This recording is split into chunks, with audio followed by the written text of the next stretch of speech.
તેમાંથી મિત્રો આપણને બીજો ઓર્ડર મળી ગયો છે. આ ઓર્ડર છે ચંદનના લાકડા.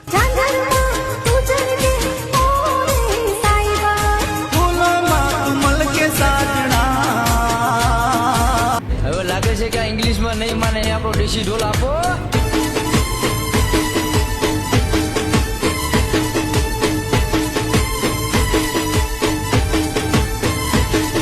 નથી કહેતો કે તારા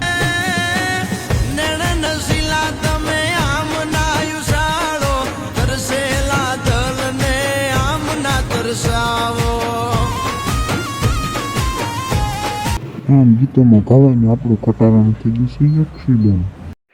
આમ તો આ કટારો બહાર નીકળશે ને એટલે આપણે કરંટ બોલાવવી પડશે. તો કરંટથી પહેલાં આપણે કટારામાં બારો કાઢી લેવી.